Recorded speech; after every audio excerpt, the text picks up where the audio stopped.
Vendredi 17 mars. Sur Instagram, Hugo Manos est revenu sur ses troubles de l'apprentissage qui le suivent depuis l'enfance.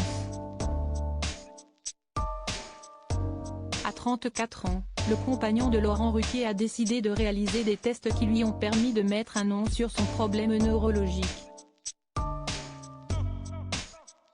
Depuis près de 5 ans, Hugo Manos file le parfait amour avec Laurent Ruquier. D'abord très discrets sur leur vie privée, les amoureux ont fini par se confier en toute franchise sur leur relation lors de différentes interviews.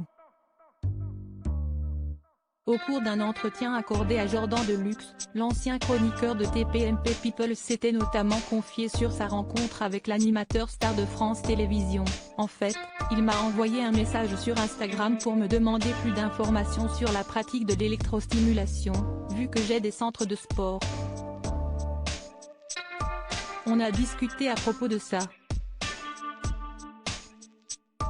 Je pense qu'il avait repéré la bête. Ça a été un moyen d'entrer en contact, avait-il expliqué. De son côté, Laurent Ruquier est récemment revenu sur sa grande différence d'âge avec son compagnon lors d'un entretien avec Téléstar. L'arrivée de la soixantaine ne me fait rien. J'ai encore 2 pièces de théâtre en projet et une comédie musicale sur les Marx Brothers. Je ne ressens pas de coup de vieux.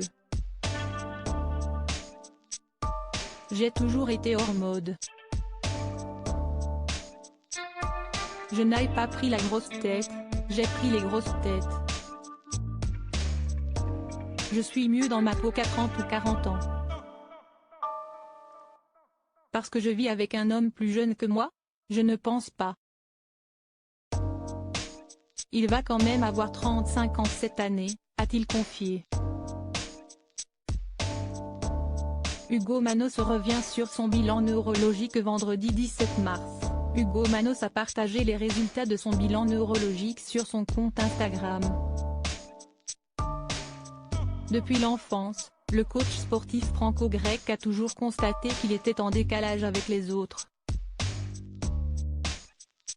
Tout mon parcours scolaire durant mon enfance et mon adolescence a été hyper compliqué, j'étais complètement hors champ, j'étais en marge de tout, je me sentais comme dans un système qui n'était pas adapté à moi, a-t-il d'abord expliqué, avant de donner les résultats de ces tests qui sont d'une banalité affligeante.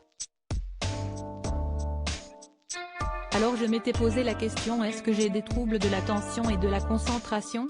Apparemment j'en ai pas. Par contre, ce sur quoi j'avais presque une certitude, c'est que j'avais des problèmes de dysorthographie et de dyslexie.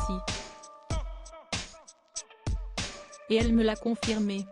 Si est-il à dire qu'en gros ce qu'elle a analysé c'est que tant enfant je devais être fortement dyslexique et dysorthographique, et que j'ai trouvé au fur et à mesure du temps des parades pour amoindrir le problème, a-t-il expliqué.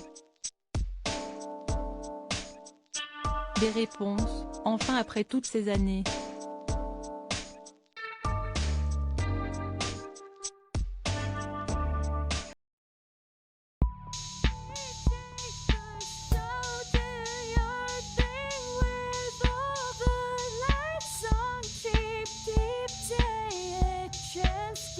Keep